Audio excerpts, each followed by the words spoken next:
En el nombre del Padre, del Hijo, del Espíritu Santo. Amén. Estimados fieles, la Iglesia nos enseña en este domingo, entre otras cosas, la importancia de dos sacramentos en particular, la importancia y su relación, el sacramento del bautismo y de la Eucaristía. De hecho, la epístola, San Pablo habla del bautismo, y el Evangelio, nuestro Señor hace esa multiplicación de los panes, figura de la Eucaristía. Vamos a ver brevemente estos dos sacramentos, recordando simplemente nuestro catecismo. Entonces San Pablo, en la epístola, lo primero que nos recuerda es qué es el bautismo. Es como la generación y nacimiento para la vida espiritual. Es el sacramento por el cual participamos de la vida de Cristo. De hecho, Santo Tomás hace una analogía, los sacramentos con la vida natural del hombre, así como nace un hombre dado a luz, también en la vida espiritual nace generado por el sacramento del bautismo, participando en una vida nueva, la vida de Cristo. Y San Pablo usa una comparación ya de el injerto, complantatis, en latín. El injerto es cuando se pone una nueva planta sobre otra y vive de esa planta que estaba. Y el bautismo es un injerto, dice San Pablo, porque el principio de vida, ya como la savia, que recibimos no está propiamente en nosotros, sino en Cristo, que es como la vida, de la cual nosotros somos sarmientos. Nosotros vivimos de esa vida que tiene Cristo. Fuimos injertados por el bautismo en nuestro Señor. Pero en su sentido más profundo, el bautismo es muerte. San Pablo lo va a enseñar claramente en la epístola. Es la muerte del hombre viejo que da lugar al renacimiento en Cristo. Es ese nacimiento, sí, pero por una muerte a ese hombre viejo. Porque todos nosotros, hijos de Adán, nacemos con una vida vieja, podemos decir, una vida que no es vida, una semivida del pecado. Esta vida del pecado está condenada a la muerte eterna bajo esa tiranía de Satanás. Es una vida que está regida por la ley. ¿Cuál ley? La ley de la carne, que combate al espíritu. Recuerda también San Pablo, esa lucha entre el espíritu y la carne. Esa ley de la carne que se somete al mundo y al demonio. Vida entonces que ha merecido la muerte. De hecho, ya Dios lo dijo: Adán, si desobedeces, ciertamente morirás. Esa semilla entonces del pecado. Pero Jesucristo vino a ofrecernos, a darnos esa posibilidad de que la muerte corporal que todos, sin excepción, debemos sufrir, no sea castigo del pecado, ese castigo que conduce a la muerte eterna, sino que por el contrario, esa muerte sea satisfacción del pecado que lleva a la vida eterna. La muerte entonces se convierte así en algo que era condena eterna, en satisfacción por ese pecado para la vida eterna. Pero para eso, evidentemente, debemos morir en Cristo. Y el bautismo es precisamente la muerte con Él. Lo escuchamos recién en la epístola. Dice San Pablo: con Él hemos sido sepultados por el bautismo para participar en su muerte. ¿Para qué? Como Él resucitó de entre los muertos por la gloria del Padre, así también nosotros vivamos una vida nueva. Muerte a esta vida de pecado para resucitar a una vida nueva, una vida en Cristo, injertados en nuestro Señor, viviendo de su misma vida. En el Antiguo Testamento hay varias figuras muy lindas del bautismo. Por ejemplo, las aguas del diluvio universal. Empezó a llover y acabó con ese mundo del pecado. Es figura del bautismo que termina con esa vida del pecado. También son un ejemplo, una figura de las aguas del Mar Rojo. Recordarán ustedes cómo los egipcios perseguían al pueblo elegido por Dios y pasando por esa orilla seca, atravesando el Mar Rojo, se cerraron las aguas y se ahogaron. Todos los que perseguían a los elegidos, al pueblo de Israel, esos egipcios que mantenían cautivos al pueblo de Dios. El hombre de todos nosotros hemos sido sepultados en las aguas de la fuente bautismal, para que muera en ellas el hombre viejo y renazca el hombre resucitado con la vida de Jesucristo. Antiguamente se hacía un bautismo que era por inmersión, se sumergía al niño completamente en las aguas y significaba bien esa sepultura, esa muerte al pecado para resucitar en nuestro Señor, esa vida nueva de la gracia.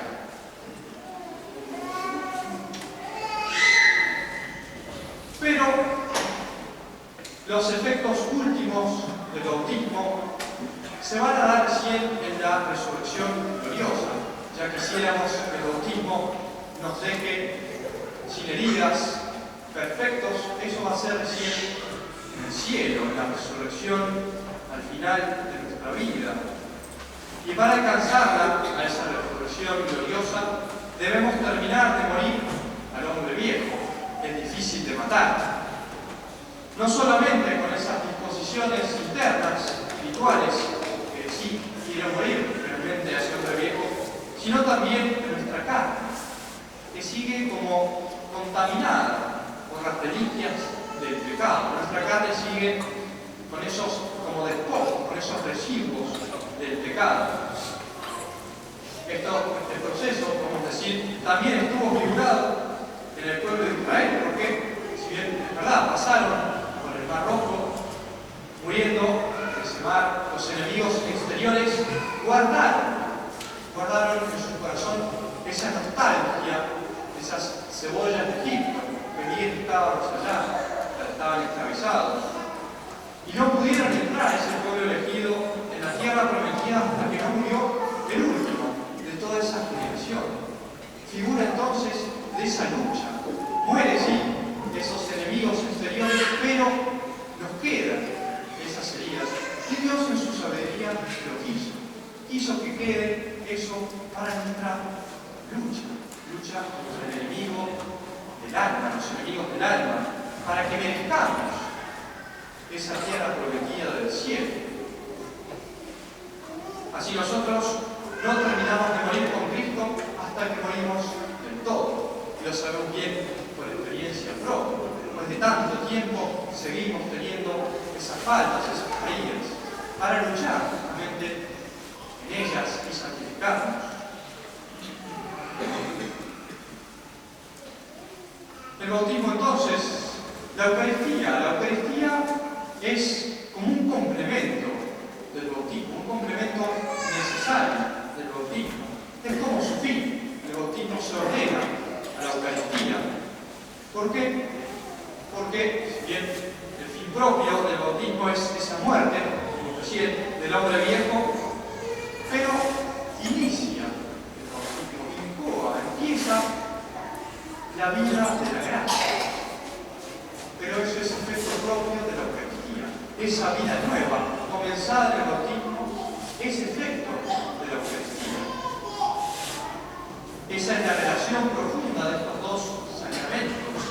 Lo que el bautismo empieza, lo sigue la Eucaristía. Esa vida de Dios en nuestra sangre.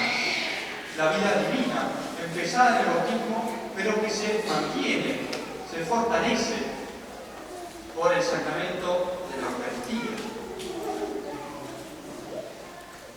De hecho, la Eucaristía es ese alimento de la vida espiritual, así como la vida natural hay nacimiento, y también un alimento para crecer, también la vida espiritual, ese bautismo, por el cual se nace, esa vida nueva, y el alimento para que esa vida no desfallezca. Da precisamente la fuerza al hombre para mantener esta vida nueva, que no vuelva a perder esta vida por el pecado. Pero no es un alimento cualquiera, es el cuerpo y la sangre de la víctima divina. Antiguamente, Adán y Eva tenían ese árbol de la vida que debían alimentarse para mantenerse fuertes y jóvenes. El nuevo árbol de la vida es el árbol de la cruz, del cual debemos alimentarnos para tener esas fuerzas propias de la vida espiritual. Es en el sacrificio de la cruz, en la Santa Misa, donde comulgamos a nuestro Señor, que nos da la luz, las fuerzas necesarias para luchar contra estos enemigos del alma. Como dice tan bellamente la poscomunión de la misa de hoy, la última oracióncita, haz que quedemos limpios por su virtud y fortalecidos por su auxilio. La Eucaristía nos limpia, nos borra esas faltas leves. Para las faltas graves está la penitencia, pero sí para esas faltas leves que cometemos diariamente con nuestra debilidad, la Eucaristía borra, nos limpia, nos purifica y nos da las fuerzas para luchar y santificarnos.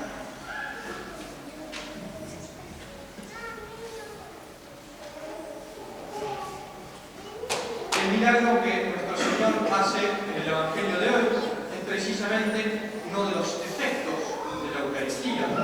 Dice la Sagrada Escritura del Evangelio que comieron estos hombres, más de 4.000, hasta saciarse. Por una buena comunión, también nosotros nos unimos de tal manera a Dios, nuestro Señor, que Él viene a nuestro corazón, viene a nosotros, dentro nuestro, y ya no deseamos otra cosa que Él mismo. Ya estamos saciados de ese alimento, que es Dios. Ya no queremos otra cosa que Él. Para terminar, queridos fieles, aprendamos de esta multitud, cuenta el Evangelio, 3 disposiciones que tenían ella para la Eucaristía. Por un lado, y en primer lugar, dejar el mundo. Esta turba, esta multitud de gente, dejó los soldados siguiendo a nuestro Señor. Dejó el mundo. Dejó el ruido del mundo. En particular nosotros, el silencio interior.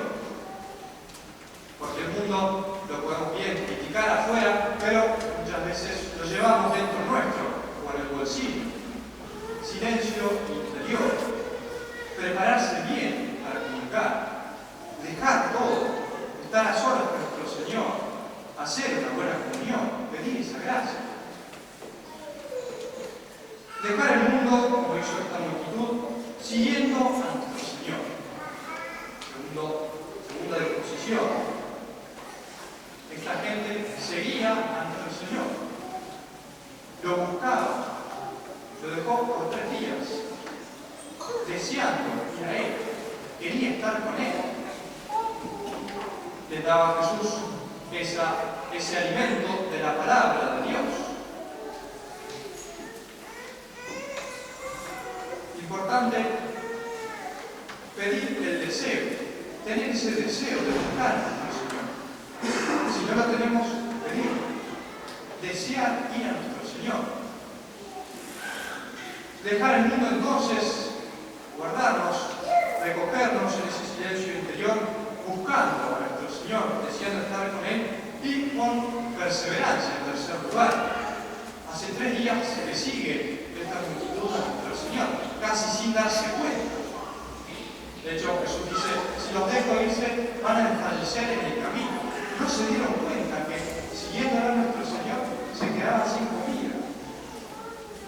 Estaban atentos a lo que decía Jesús, estaban preparados de lo que decía, de las palabras que salían de su boca. Hace 3 días que lo seguían, esa perseverancia en buscar a nuestro Señor. Cuando nos falta a nosotros, que sí queremos seguirlo, pero ante la primera dificultad ya nos cansamos. Pedir esa gracia. Perseverar en esa búsqueda de nuestro Señor, principalmente en la Eucaristía. Buscar a Dios ahí. Digamos, Dios fieles a la Santísima Virgen María en particular, estas gracias, ese deseo de apartarse del mundo buscando a nuestro Señor y con perseverancia. Ave María Purísima, en el nombre del Padre, del Hijo